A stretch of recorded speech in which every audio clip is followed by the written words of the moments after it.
Hello friends, ఈ video కనుక నచ్చితే ఖచ్చితంగా లైక్ చేయండి. ఎపిసోడ్లోకి వెళ్తే చరణ్ ఏమో అడుగుతాడు, ఏంట్రా అలా అన్నావు అని చెప్పి వాళ్ళ తమ్ముడు చందుని అడుగుతూ ఉంటే ఇక అక్కడే అక్షిత అలాగే చంటి ఉంటారు. ఇక చంటి అంటాడు, అదే అన్నయ్య పెళ్ళయ్యాక ఉష ఎలా ఉంటుంది, తనతో లైఫ్ ఎలా అని చెప్పి ఆలోచిస్తున్నట్టున్నాడు అని చెప్పి చంటి అంటూ ఉంటే, రే నువ్వు ఆపరా, రే చెప్పరా, ఏంటి నువ్వు ఉష గురించి ఆలోచిస్తున్నావా? ఉష చాలా మంచి అమ్మాయిరా, చాలా బాగా చూసుకుంటుంది నిన్ను అని చెప్పి చరణ్ అంటూ ఉంటాడు. ఇక అప్పుడు చంటి, అన్నయ్య పల్లవి వదిన నిన్ను ఎంత బాగా చూసుకుంటుంది. అయినా ప్రతి ఒక్కరి లైఫ్లో పల్లవి వదిన అంత మంచిగా చూసుకునే అంత మంచి అమ్మాయి రాదు కదా అని చెప్పి అలా చంటి అంటూ ఉంటే అప్పుడు చరణ్, అదేంటి అలా అంటావు, అక్షిత నిన్ను బాగా చూసుకోవటం లేదా ఏంటి అని చెప్పి అనగానే ఇక చంటి అక్షితను చూస్తూ ఉంటాడు. ఇక అప్పుడు అక్షిత కవర్ చేసుకోవడానికి, అదేం చంటి అలా అంటావు, అది ఏం లేదు చరణ్, ఎప్పుడు ఇదిగో ఈ చంటి నన్ను ఏడిపించడానికి ఇలాగే చేస్తూ ఉంటాడు, బుక్ చేస్తూ ఉంటాడు, ఏంటి చంటి ఇలా అంటావు, అదే మామయ్య గారు కానీ అత్తయ్య గారు కానీ బామ్మగారు కానీ వింటే నేను ఈ మీద సరిగ్గా చూసుకోవట్లేదని అనుకోరు. చరణ్ అయితే అర్థం చేసుకుంటాడు, కానీ అదేం లేదు చరణ్, ఏంటంటే అప్పుడప్పుడు నన్ను ఏడిపిస్తూ ఉంటాడు సరదాగా, నాకు చంటి అంటే ఎంత ఇష్టం, ప్రాణం తెలుసా అని చెప్పి అనగానే, ఏంట్రా ఊరికే అక్షిత నేర్పిస్తావు అని చెప్పి చంటిని అంటాడనమాట చరణ్. ఆ రకంగా అలా తప్పించుకుంటుంది. మరోపక్క సుమలత కొత్త శారీ కట్టుకొని హాల్లోకి వస్తుంది. ఇక అక్కడ ప్రసాదరావు ఉంటారు, అలాగే అక్కడ బామ్మగారు కూడా ఉంటే, ఏమండి నా చీర ఎలా ఉందండి, బాగుందా అని చెప్పి సుమలత అడుగుతూ ఉంటే ఇక ప్రసాదరావు షాక్లో, ఏంటి నువ్వు నన్ను అడుగుతున్నావా అని చెప్పి చూస్తూ ఉంటాడనమాట. ఏంటి చెప్పరేంటి అని చెప్పి సుమలత అంటూ ఉంటే అప్పుడు బామ్మ, అంటే ఏం లేదులేమ్మా, నువ్వు ఎప్పుడు ఏమీ అడగవు కదా, నీ ఇష్టానికి చేసుకొని వెళ్ళిపోతావు, ఇప్పుడు సడన్గా నా కొడుకుని అడిగితే బాగుందా బాగాలేదా అని అడిగితే వాడు కొంచెం షాక్లో ఉన్నాడు అంతే అని చెప్పి బామ్మ అలా చెప్తూ ఉంటుంది. ఇక అప్పుడు చెప్పండి అని ప్రసాదరావుని అడుగుతుందనమాట సుమలత. చీరకే బాగానే ఉంది, ఏంటి స్పెషల్ అని చెప్పి అనగానే ఈ లోపలెటు చంటి చరణ్ చందు వీళ్ళంతా కూడా వస్తారనమాట. పల్లవి అక్షిత ఉష వీళ్ళంతా వస్తారు.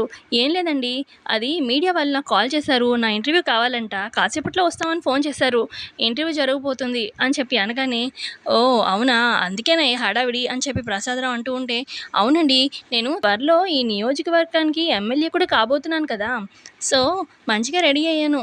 ఈలోపు మీడియా పర్సన్స్ రానే వస్తారనమాట. హాయ్ మేడం అని చెప్పి అనగానే, టీ కాఫీ ఏదైనా అని చెప్పి అనగానే, లేదు మేడం వద్దు, ఇంటర్వ్యూ తీసుకోవాలి, మీ తర్వాత మళ్ళీ వేరే పని కూడా ఉంది, మేము వెళ్ళాలి అని చెప్పి మీడియా వాళ్ళు అనగానే, ఓకే అండి సరే రండి కూర్చోండి అని చెప్పి కూర్చోపెడుతుంది. ఇక ఏమండి రండి నా పక్కన కూర్చోండి అని చెప్పి సుమలత అంటూ ఉంటే ప్రసాదరావు అలా చూస్తూ ఉంటారు. ఏంటండి రండి, నేను భర్తకి ఎంత ఇంపార్టెన్స్ ఇస్తాను, ఎంత వాల్యూ ఇస్తాను తెలిసిందే కదా మీకు, రండి కూర్చోండి నా పక్కన అని చెప్పి కూర్చోబెట్టుకుంటుంది ప్రసాదరావుని.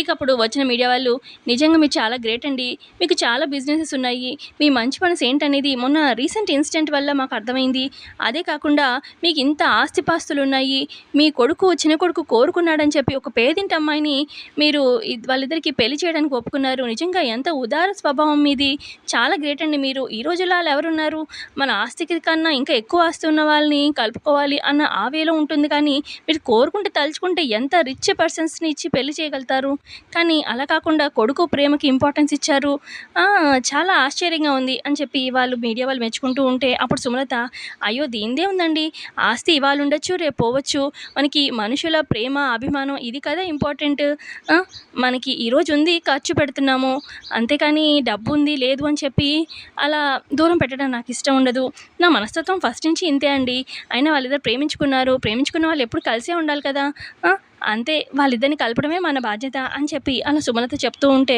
ఇక అప్పుడు పక్కనే ఉన్న పల్లవి, అయ్యో అసలు మీకు మా అత్తయ్య గారి గురించి పూర్తిగా తెలియదండి, అసలు ఎంత బాగా ఉంటారో ఎంత బాగా చూసుకుంటారో అసలు అని చెప్పి అలా పల్లవి చెప్పబోతూ ఉంటే మనసులో సుమలత అనుకుంటుంది, ఇది నా గురించి మంచిగా చెప్తుందా చెడు గురించి చెప్తుందా, మంచిగానే చెప్తుందిరే అని చెప్పి అలా చూస్తూ ఉంటుంది సుమలత. ఇక ఇటు పల్లవి చెప్తుంది, అసలు మమ్మల్ని ఎంత బాగా చూసుకుంటారో మా అత్తయ్య గారు, అసలు మా అత్తయ్య గారికి 3 కొడుకులు 3 కూతుళ్ళు అని చెప్పి అనగానే, అదేంటండి సుమలత గారు మీకు 3 కొడుకులేగా అని చెప్పి మీడియా వాళ్ళు అనగానే ఇక అప్పుడు అక్కడ చంటి చెప్తాడు, అంటే ఏం లేదండి, మా అమ్మ కోడల్ని కూడా కూతుల్లాగా చూసుకుంటుంది, అది మా వదిన చెప్పాలనుకుంటుంది అనగానే, అవునండి నిజంగా అసలు ఒక్క పని కూడా చేయనివ్వరు, కూతురులాగా ఉండు ఇంట్లో, అసలు ప్రతిదీ మీదేసుకొని చేయకు పని, పని వాళ్ళు ఉన్నారు కదా అంతా నేను చూసుకుంటాను, స్ట్రెస్ తీసుకోకు అని చెప్పి అసలు ఎంత బాగా చూసుకుంటారనుకుంటున్నారు మా అత్తయ్య గారి గురించి, చెప్పాలంటే చెప్తూనే పోవచ్చు అని చెప్పి అలా పల్లవి చెప్తూ ఉంటే, ఊరుకో పల్లవి, మన గురించి మనం ఎందుకు ఇట్లా డప్పు వేసుకోవడం, మనకి గురించి మనకు తెలిస్తే చాలు కదా, అందరికీ తెలియక్కర్లేదు కదా అని సుమలత అంటూ ఉంటే, ఊరుకోండి అత్తయ్య గారు, మీ గురించి అందరికీ తెలియద్దు అని చెప్పి అంటుంది పల్లవి. ఇక అప్పుడు బామ్మ కూడా, అవునండి మా సుమలత కోడల్ని చాలా బాగా చూసుకుంటుంది, అందులో మా ఇంటి పెద్ద కోడలు పల్లవినైతే ఎంత బాగా చూసుకుంటుంది అనుకుంటున్నారు, ఇంట్లో నుంచి ఎప్పుడెప్పుడు గెంటేద్దామా అని చూస్తూ ఉంటారు అనగానే, అత్తయ్య గారు అని చెప్పి సుమలత అంటుంది. ఉన్నదేగా చెప్పాను అని చెప్పి అంటుంది బామ్మ.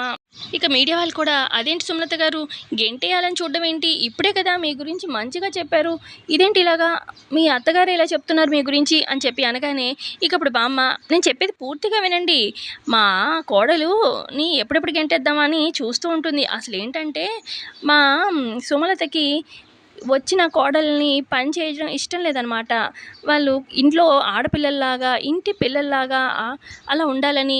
కానీ మా పల్లవి ఏంటి, ఎక్కడ లేని పనులన్నీ మీదేసుకొని చేస్తూ ఉంటుంది, తను కష్టపడితే చూడలేదు, ఇంకా అందుకని ఇదిగో నువ్వు ఇలా పని చేసావనుకో మీ ఇంటికి పంపించేస్తాను, గెంటేస్తాను అని చెప్పి అలా సుమలత అంటూ ఉంటుంది. అంతే, తను పని చేస్తే చూడలేక ప్రేమతో అది కూడా అంతే అని చెప్పి అనగానే, ఓ నిజంగా మీరు చాలా గ్రేట్ అండి సుమలత గారు అని చెప్పి ఇక మీడియా వాళ్ళు, సరే అండి ఉంటాము, అడిగిన వెంటనే ఇంటర్వ్యూకి ఒప్పుకున్నారు, చాలా థ్యాంక్స్ అని చెప్పి వాళ్ళు అక్కడి నుంచి వెళ్ళిపోతారు.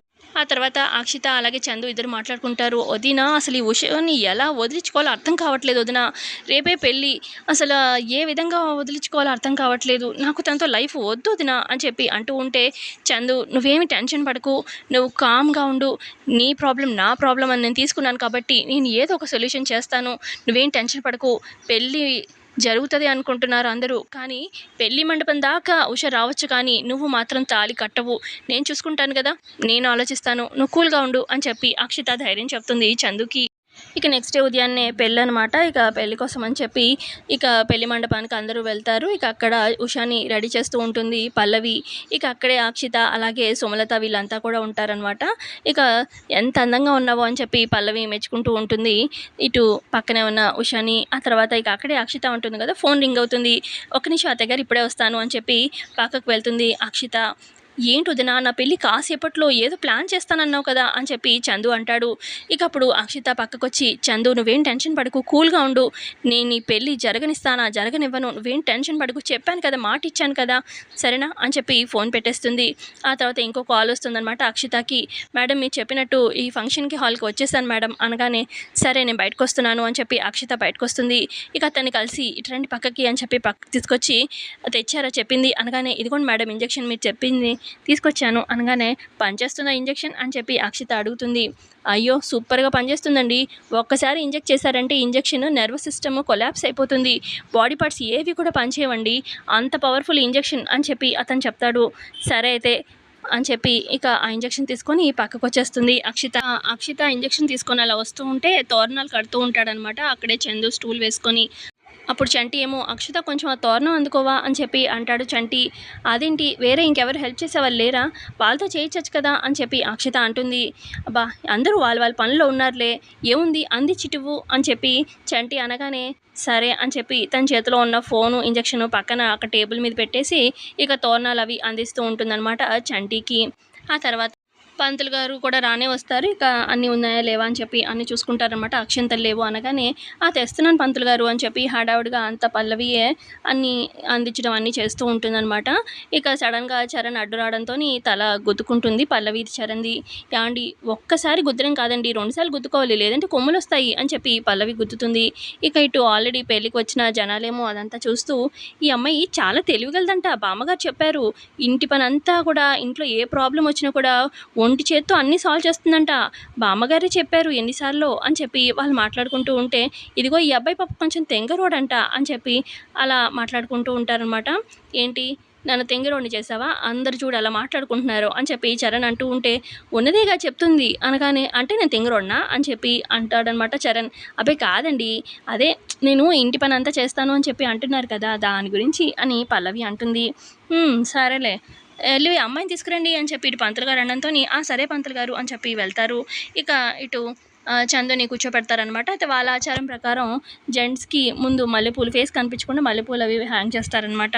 ఇక చందు కూర్చొని పూజ చేస్తూ ఉంటాడు. మరోపక్క ఇటు ఉషని తీసుకొస్తూ ఉంటారనమాట. అటు పల్లవి, ఇటు సుమలత పక్కన పట్టుకొని నడిపించుకొని తీసుకొస్తూ ఉంటే ఇక వెనకాల నుంచి మెల్లగా ఎవరు చూడకుండా ఇంజెక్షన్‌తోని నడుముకి ఇచ్చేస్తుందనమాట. ఒకసారిగా ఉషకి ఇంజెక్షన్స్ ఇస్తుంది అక్షిత. ఇక ఏదో గుచ్చుకున్నట్టుగా అనిపిస్తూ ఉంటుంది ఉషకి. కానీ ఇక పట్టించుకోదు. ఇక వెళ్ళి మండపంలో అలా కూర్చుంటుంది.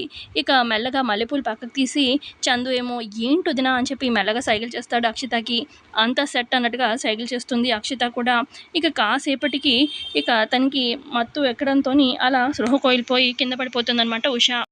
అయ్యో! ఉష ఏమైంది అని చెప్పి పల్లవి కంగారు పడుతూ ఉంటే, త్వరగా డాక్టర్‌కి కాల్ చేయండి అని చెప్పి సుమలత అంటుంది.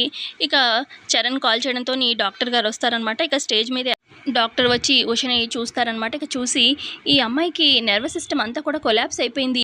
ఏదో పేరుకి బతుకున్నట్టు కానీ ఇక కాళ్ళు చేతులు ఏవి పనిచేయవు ఈ అమ్మాయికి అని చెప్పి అనగానే యెస్ అని చెప్పి అనుకున్నట్టే సెట్ అయిపోయింది అని చెప్పి అనుకుంటూ ఉంటుంది అక్షిత. ఇక ఏంటి ఇలా జరిగింది అని చెప్పి అందరూ షాక్‌లో ఉంటారు. సో ఇంతే అండి ఎపిసోడ్‌లో జరిగింది. ఎపిసోడ్ నచ్చితే లైక్ చేయండి. Thanks for watching.